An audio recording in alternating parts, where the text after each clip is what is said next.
Hello guys, welcome back to my YouTube channel. कैसे हैं आप सब? आई होप आप सभी लोग बहुत अच्छे होंगे और आपने पहले के वीडियोस देखे होंगे। अगर अच्छे लग रहे हैं तो प्लीज़ कमेंट करके ज़रूर बताइएगा। सो आज की कहानी आप दादा से सुनिए। तो आइए शुरू करते हैं।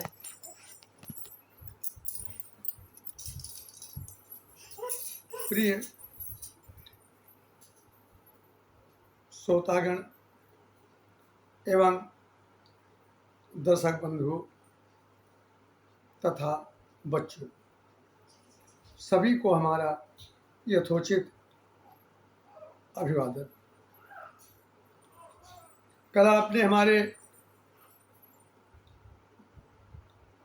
बालामऊ गांव को हुए स्थानांतरण तक की कथा सुनी थी। आज मैं आपको बालामऊ प्राइमरी पाठशाला के आगे का वृत्तांत सुनाने जा रहा हूँ। कृपया सुनने का कष्ट करें। बालामऊ प्राइमरी पाठशाला में मैंने चार्ज लिया। उसके करीब 2-3 महीने बाद हमारे पास एक ऑर्डर आया कि आपको बीटीसी की ट्रेनिंग कछोना जूनियर हाई स्कूल में स्थित बीटीसी ट्रेनिंग सेंटर में करना है। तो मैंने उस ऑर्डर का पालन किया और वहाँ से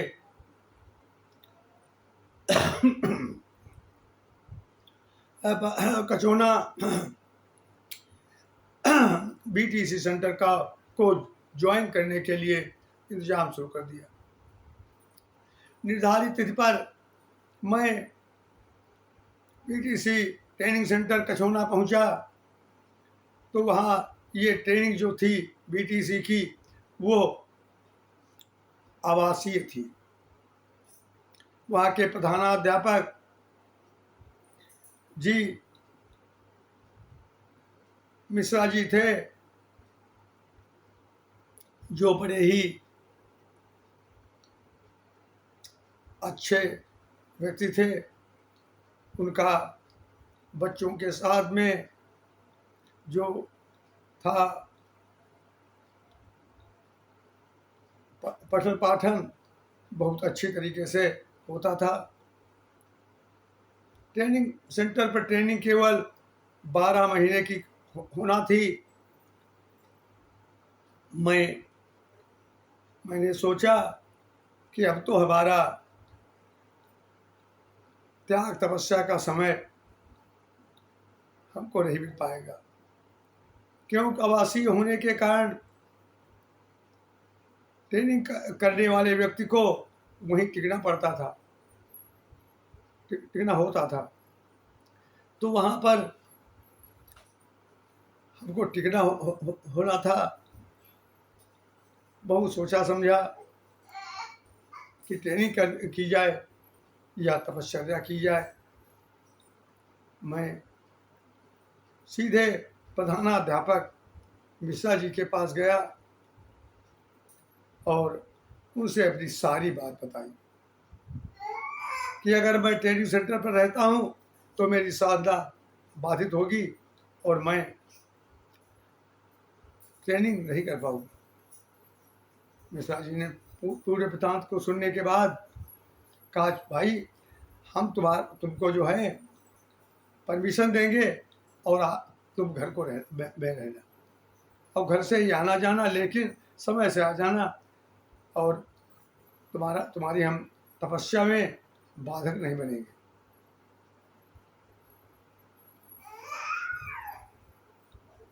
खैर सब छात्र तो 99 छात्र थे। सभी छात्र तो वहाँ आवासीय ट्रेनिंग करने लगे, वहाँ रहकर ट्रेनिंग करने लगे और मैं अकेला अपने गाँव को गुजर जाता और सुबह फिर 5 बजे पैदल चल देता और ट्रेनिंग सेंटर पर आ जाता। हमारा ट्रेनिंग का समय ऐसे धीरे धीरे बीतता गया और एक दिन क्या हुआ कि हमारे एक मिश्रा जी थे, उनको ये बात बहुत बुरी लगी कि ये इनको सीधे परमिशन दे दी गई है। तो उन्होंने प्रधानाध्यापक से शिकायत की कि ये लेट आते हैं। प्रधानाध्यापक मिश्रा जी वहाँ पर फाटक पर खड़े थे और मैं घर से घर से चल करके और वहाँ ट्रेनिंग सेंटर के फाटक पर पहुँचा तो झोला था और डंडा था, पैदल चल करके आया था तो थका हुआ भी था। मिश्रा जी ने कहा, रुको, तुम लेट आए हो। हमने कहा, आप तो मेरे पिता भी हैं, आपको सबसे पहले हमसे ये पूछना चाहिए था कि कौन सी परेशानियां हुई, और उसके बाद में हमको आप मारते पीटते डांटते डपटते, ये सब आप जो कुछ करते वो सब कुछ करना चाहिए था। और मैंने उनके पैर छूते ही ज्यों उठा तो मिश्रा जी ने हमको अपने हृदय से लगा लिया और कहने लगे, तुम मेरे महान हो त्यागी, तुमने हमको पिताजी कहा है, मैं पिता की ही तरह तुम्हारा भरण पोषण भी कराऊंगा और तुमको तुम्हारी ट्रेनिंग भी पूरी कराऊंगा। और उन्होंने कहा, लाओ झोला। झोला हमने उनको दिया, उसमें टमाटर गाजर वगैरह पड़े थे। उन्होंने एक टमाटर निकाला, एक गाजर निकाली और उन्होंने खाई और हमको लेकर चले गए। ऐसे थे हमारे मिश्रा जी प्रधानाध्यापक। चूंकि वहाँ पर एक जनरल मॉनिटर चुना जाता था, सभी छात्रों ने हमको अपना जनरल मॉनिटर चुन लिया। मैं पद को लेने के लिए उत्सुक नहीं था। मैंने कहा, दूसरे किसी भाई को दे दो, ये पद हमसे नहीं चल पाएगा। लोग नहीं माने और उन्होंने हमको पद दे ही दिया। अब 99 बीटीसी प्रशिक्षकों का मैं मॉनिटर था। मिश्रा जी भी हमसे सारी बात, कोई भी बात होती वो बुला करके और हमसे भी विचार विमर्श करते और ट्रेनिंग चलने लगी। एक दिन का समय आया, मिश्रा जी स्कूल के प्रांगण में घूम रहे थे, इतने में क्या हुआ, एक वहाँ का छोटा का गुड्डा वो वहाँ पर आ गया और उसने मिश्रा जी को दो एक झापड़ मारे और उनका कुर्ता खींच लिया, कुर्ता उनका फट गया। हम लोग क्लासों में थे, जब ये सब चीज़ एक लड़के ने देखी तो उन्होंने कहा, मिश्रा जी के साथ एक व्यक्ति जो है आवारा टाइप का वो भिड़ गया है। हम लोग सब दौड़े, तब तक ये भी फाटक से बाहर निकल चुका था और फाटक से और भाग रहा था सड़क पर। हम 99 लोगों ने इस व्यक्ति को बहुत जोर से दौड़ाया और पकड़ लिया, पकड़ के लाए और ला करके इसको, वहाँ आम के पेड़ थे, एक आम के पेड़ में इसको रस्सी से बांधा और रस्सी से बांध करके और मारना पीटना चालू कर दिया। बहुत उसको मारा पीटा। मारने पीटने के बाद में वो व्यक्ति बेसुध हो गया। मिश्रा जी बड़े दयालु व्यक्ति थे, वो आ गए और कहने लगे, इस व्यक्ति को छोड़ दो, इसने जो पाप किया है उसका फल इसे मिल चुका है। उसके बाद में क्या हुआ, कुछ लोग कछोना पसेनी के आए और उन्होंने उस व्यक्ति को मिश्रा जी से मांग करके और क्षमा याचना करके छुड़ा दिया। मिश्रा जी बोले, चूंकि तुम लोगों ने मारा है तो इसकी रिपोर्ट तो करना अति आवश्यक है। तो उन्होंने एक सादे कागज पर दरख्वास्त लिख करके और अपने चपरासी द्वारा पुलिस चौकी को रवाना कर दी। वहाँ के एसआई आए और एसआई ने क्या किया, उस व्यक्ति को पकड़ लिया और पकड़ करके वो वहाँ ले गए। मिश्रा जी ने कहा, इसका दंड मिल चुका है, आप इसको छोड़ दें। खैर उसको समझा बुझा करके छोड़ दिया गया, उस पर कोई मुकदमा आदि नहीं चला। साथियों, मिश्रा जी की हम लोगों पर असीम कृपा रही, और मिश्रा जी का एक और वृतांत आपको मैं सुनाने जा रहा हूँ। कैसे थे हमारे गुरु जी? मिश्रा जी एक दिन बैठे थे और हम सब लोग बैठे थे, प्रार्थना हो गई थी और वो अपना उपदेश दे रहे थे। इसी बीच में उनके मन में आया कि अपने छात्रों की हम परीक्षा लें। मिश्रा जी ने कहा, त्यागी, आज हमारी जेब में एक पैसा नहीं है, बताओ क्या करें, कैसे हमारा जीवन व्यतीत होगा। हमने कहा, जिस गुरु के 99 चेला है, वो गुरु पैसे के लिए उसके पास कमी। हमने सभी 99 अपने साथियों से कहा, आज अपने गुरु जी को रुपए से ढक देना है। फिर क्या था, जिसके पास जितने रुपए थे उसने मिश्रा जी के पास में उतने रुपए डाल दिए। मिश्रा जी ये देखकर बड़े खुश थे। उन्होंने कहा, आज मैंने सोचा कि आपने देखा कि हमारे जो शिष्य हैं वास्तव में सच्चे शिष्य हैं। मैंने उन्होंने रुपये सबसे कहा, हमको सब कुछ मिल गया है, तुम सब लोग रुपए अपने अपने ले लो, तुम्हारा सबका हमको पितृवत स्नेह ही बहुत कुछ है, इसी से मैं तृप्त हूँ।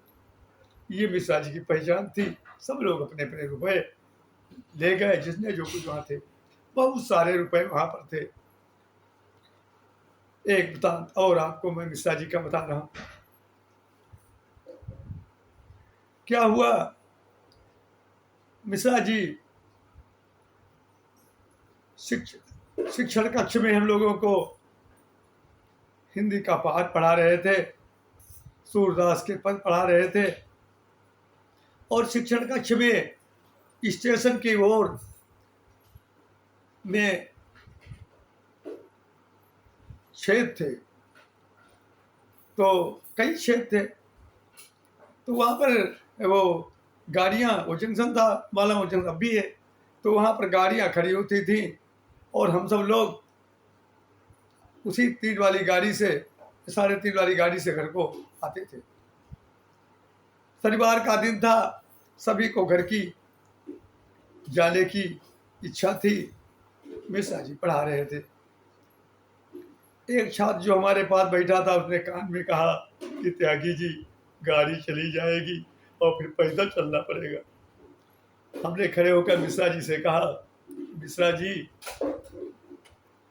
रेलगाड़ी रूपी प्रेमिका बार बार अपना घूंघट उठा करके और हमको बुला रही है, मेरा मन नहीं लग रहा है, मैं चाहता हूँ कि अपनी प्रेमिका को मिलूं जा करके।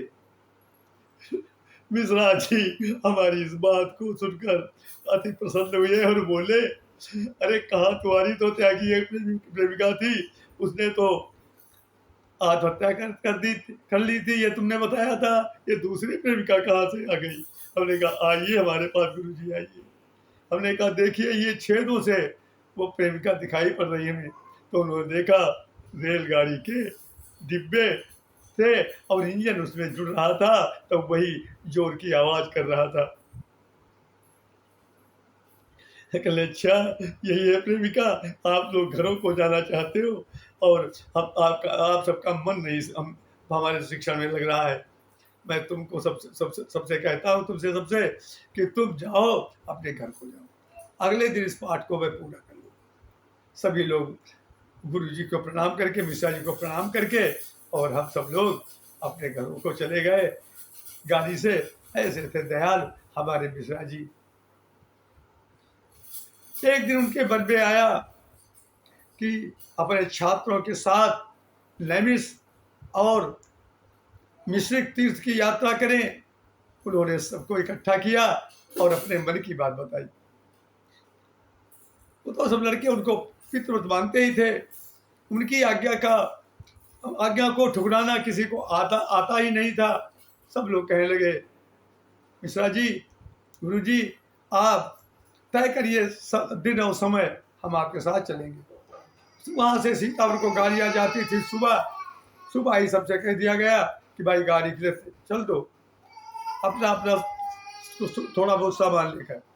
मिश्रा जी की अगुवाई में हमारा 99 बच्चों का झुंड उस गाड़ी पर बैठ गया और फिर नैमिष गया, मिश्रिक गया, तीर्थों में स्नान किया, मंदिरों में दर्शन किए और मिश्रा जी के साथ में हम लोग लौट आए। ऐसे थे हमारे मिश्रा जी, हमारे प्रधानाचार्य, हमारे पिता, हमारे गुरु। एक घटना और बता दें।